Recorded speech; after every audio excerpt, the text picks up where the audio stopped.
Halo, selamat malam teman semua. Dengan saya Andrew. Pada malam hari ini saya lagi ada di rumah Ko Hendy dan mertuanya Om Heri ya. Selamat malam. Malam hari ini kita mau bagi-bagi kisah ya tentang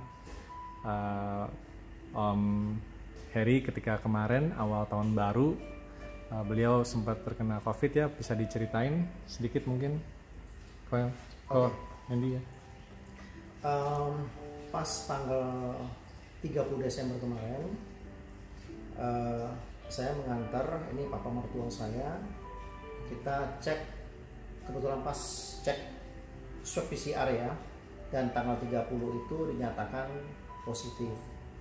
Nah hari berikutnya tanggal 31 Desember kita kontrol lagi ke rumah sakit dengan dokter parunya langsung, dan dokter paru menyarankan kita untuk CT scan supaya bisa kelihatan parunya persis seperti apa. Dan kebetulan memang melihat kondisi papa ini sudah batuk ya kan, untuk lebih jelas kondisi parunya seperti apa. Dan begitu hasil CT scan kita tunggu saat itu juga keluar, dokter mengatakan sudah 45% paru-parunya kena. Nah itu kita tanya sarannya harusnya gimana dok? Sarannya ya harus dirawat gitu kan. Ya sudah, singkat kesimpulannya kita ya adalah saya ngambil keputusan oke, kita rawat langsung kalau bisa di Gerah Kedoya. Dan kebetulan di Gerah Kedoya tidak ada tempat, dan saya coba carilah ke rumah sakit yang lain, ternyata juga nggak ada kamar. Akhirnya karena udah sore kita pulang, singkat kata kita cari-cari akhirnya dapatlah rumah sakit yang lain, yaitu di Sintarolus. Besokannya akhirnya papa masuklah dirawat di Sintarolus. Itu tanggal 1 Januari pas tahun baru kemarin masuk dirawat jam 10 pagi ya Pak ya, jemput pakai ambulans ya, dan baru dapat kamarnya itu karena harus proses, kita masuk UGD dulu dan proses masuk jam 4 baru dapat kamar dan sudah langsung masuk ke dalam kamar. Singkat kata setelah itu karena saya sendiri saya melihat kondisi papa udah kena 45% paru-parunya. Karena kan kita banyak mendengar mayoritas pasti kalau orang yang sudah kena paru-paru pasti jatuhnya nyesek, dan jatuhnya adalah nanti orang pasti jadi gagal pernapasan. Jadi menurut saya pengobatan rumah sakit itu agak susah. Dan saya teringat Zellner itu untuk luka di luar aja yang boroknya gede aja dia bisa menumbuhkan daging, apalagi luka yang di dalam. Karena kan Zellner yang kita tahu dia tuh memperbaiki sel. Jadi saya langsung ingat, saya ngomong sama istri saya juga, ayo papa kita suruh minum banyak, jangan cuma 1 saset. Apalagi Zellner kan tidak ada overdosis, kita minum banyak makin bagus, makin cepat sembuh. Ya sudah, kita kasih suruh minum 4 saset.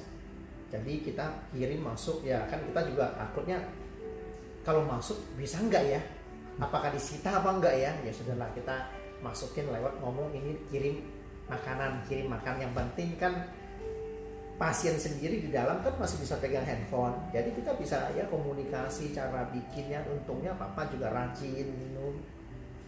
Singkat kata yang saya mau sharingkan adalah di hari yang pertama masuk ini swabnya kan hasilnya positif ya, hasil positif.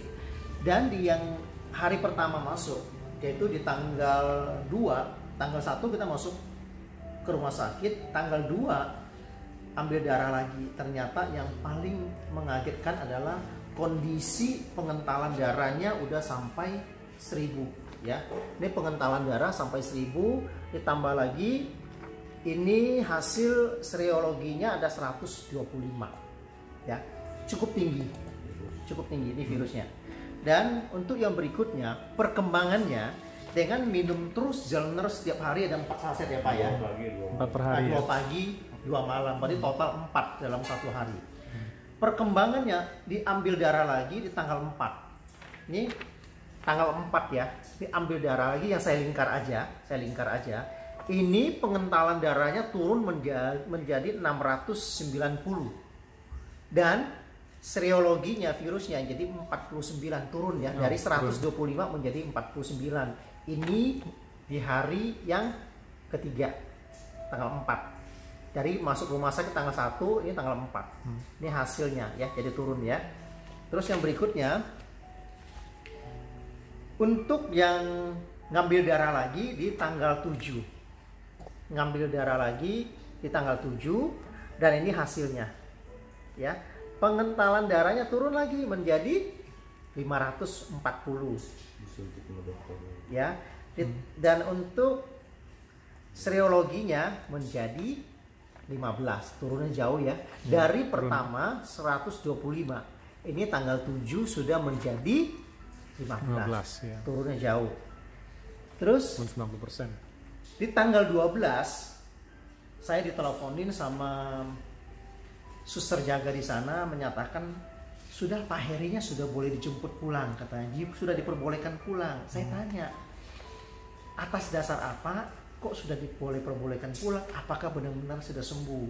Akhirnya dia bilang, setelah kita dari hasil cek darah, kita sudah lihat segala macamnya udah sembuh. Mulai dari pengentalan darahnya sudah normal, cek yang lain-lainnya semuanya udah normal, termasuk saya tanya, untuk virusnya sendiri bagaimana? Sudah oke kok, dia bilang sudah gak ada masalah. Makanya saya lihat ke tanggal 12 ini, tanggal 12 ya. Ini pengentalan darahnya udah tinggal 370, udah masuk ke normal, karena di bawah 500 sudah normal ya. Untuk yang virusnya atau serologinya itu hanya tinggal 14.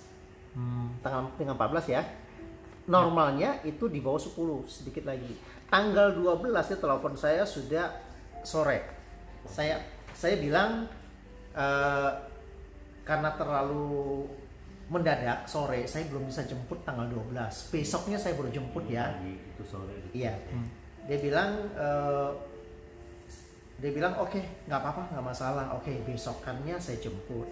Pada saat saya besokannya saya jemput, ini adalah hasil yang terakhir pengambilan darahnya sama di tanggal 12, tapi yang tadi itu pagi dan ini sore. Nah, ini kita lihat. Yang saya cukup senang melihatnya adalah serologi. Tinggal 12. Padahal normalnya di 10. Ya. Inilah diperbolehkan pulang. Ya. Ini dasar ini diperbolehkan pulang, artinya dia sudah dinyatakan sembuh. Nah, di sini usia papa itu umurnya 70 tahun. Dengan yang 70 tahun sebenarnya orang pada kaget. Hanya 12 hari. Anggaplah kita ngomong 2 minggu. Tapi sudah diperbolehkan pulang. Yang saya juga cukup senang adalah umumnya orang yang sudah kena COVID, apalagi pada saat kita kontrol di rumah sakit itu, kalau tidak salah dokter mengatakan papa ini sudah kena 2 minggu ya Pak ya, dia bilang sudah 2 minggu sebetulnya, walaupun kita tahunya tanggal 30. Sebetulnya itu 2 minggu yang lalu sudah kena. Makanya dia melihat sampai luka di paru-parunya udah sampai 45%. Umumnya orang akan sangat susah untuk bernafas, pasti nyesek. Tapi papa sama sekali nggak nyesek, itu kebantu. Karena sebelumnya papa sudah ada minum Zellner ya, minum Zellner walaupun nggak teratur. Kita ada memperkenalkan papa minumnya nggak teratur lah ya, tapi kebantu lah ya untuk luka yang di paru-parunya, kebantu. Jadi dia nggak nyesek. Dia papa pakai oksigen berapa? Dari tanggal 1 sampai lepas bisa nggak pakai. Hari ke-7 ya. Walaupun oksigennya udah bagus. Jadi satu tadi tidak mengalami sesak. Selalu ditanya sesak nggak, demam nggak, ditanya di tensi, temperatur juga biasanya panas meriang. Jadi panas iya, tapi sesak enggak. Ya. Oke. Enggak, panas juga enggak. Oh, panas juga enggak. Wow, oke. Masih normal di bawah 37. Kenapa sebenarnya papa ini kenapa tidak panas? Karena kan dia ada infeksi. Misalnya kan biasanya kalau orang panas itu karena ada infeksi. Infeksi itu luka di pada paru-paru itu membuat dia jadi panas. Tapi papa ini kenapa enggak? Karena kebantu penyembuhan di dalam paru-parunya, makanya dia tidak mengalami panas sebetulnya. Ini yang terjadi. Maka saya bilang sungguh luar biasa. Zellner bekerja untuk memperbaiki paru-paru. Karena yang paling dikhawatirkan virus itu adalah pada saat dia sudah menggerogoti, sudah melukai paru-paru. Itu yang sangat berbahaya karena sumber kehidupan kita ada di paru-paru. Kalau kita sudah nggak bisa bernafas, sudah itu udah susah ya. Nah di sini ketolong karena saya lihat perbandingan Papa dengan salah satu kerabat saya yang umur 50 tahun, sama kondisinya sama. Pada saat masuk rumah sakit juga sama, dia sesek, susah bernafas, saturasi oksigennya turun sehingga di bawah 80. Dia harus dipakai tabung oksigen terus-terusan. Tapi dia cuma hanya ikutin metode pengobatan dari rumah sakit. Sampai terakhir saya masih kontak beliau itu di hari ke-35. Dia masih di rumah sakit, terbaring di rumah sakit, tapi masih memakai tabung oksigen. Dan dia berbicara sama saya, dia pakai voice note, melalui WA voice note, suaranya masih ngap-ngapan, ngos-ngosan kayak orang habis lari maraton jauh gitu, kayak gini. Tapi Papa sama sekali nggak begitu, padahal umur lebih tua, 12 hari sudah boleh pulang. Dia ngomong nggak seperti begitu. Nah itulah perbedaan bagaimana orang yang memakai Zellner sama yang enggak. Makanya saya mengambil kesimpulan Zellner itu sangat luar biasa apabila kita mau rutin pakai, apalagi yang sudah punya kondisi ya. Kalau sudah ada saudara, mungkin kerabat atau teman yang sudah punya sakit yang serupa seperti ini, enggak harus karena COVID. Kalau menurut saya ya, nggak harus karena COVID. Mungkin yang orang memang ada sakit bawaan atau apa, yang ada luka dalam, itu sangat rekomen banget dari saya. Ya, seperti itu mungkin. Jadi, mungkin kita juga ini bersyukur ya. Sangat bersyukur banget. Keluarga Ko Hendy sudah sempat diperkenalkan pada saat sebelum kejadian juga, tepat kalau boleh bilang di momen sama waktu juga bersama. Betul. Jadi bisa mengambil keputusan yang tepat. Betul.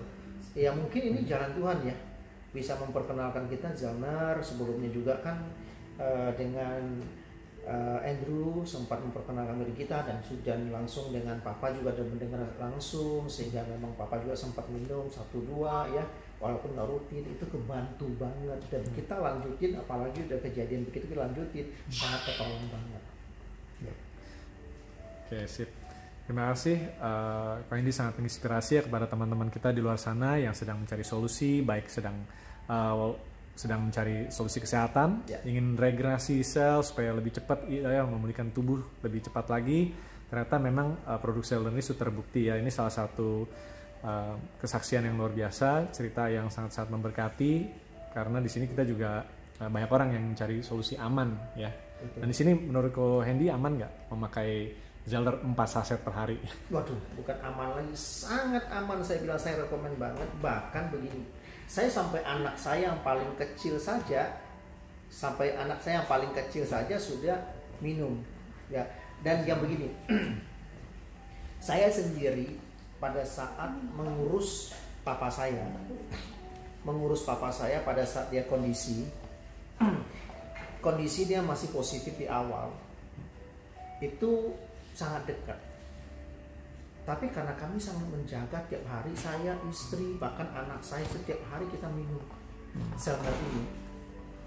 Kami satu keluarga di swab, puji Tuhan negatif ya. Sangat membantu banget, karena dia juga memperbaiki sistem imun tubuh kita, meningkatkan imun tubuh kita. Tentu saja kita harus mencegah juga ya, dengan cara memakai masker, cuci tangan, tapi ini sangat rekomen banget untuk menjaga kesehatan keluarga kita. Menurut saya itu terbaik.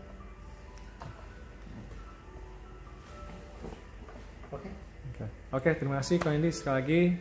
Om juga sehat selalu ya. Kita bersyukur pada Tuhan. Dan kepada teman-teman di luar sana, jangan ragu lagi, aman untuk sekeluarga. Ya, bukan cuma untuk yang sakit atau yang pulih, tapi untuk bisa menjaga kesehatan, terutama di masa pandemi. Oke, terima kasih. Selamat malam atas ceritanya, sangat memberkati. Memberkati kita semua. Amin.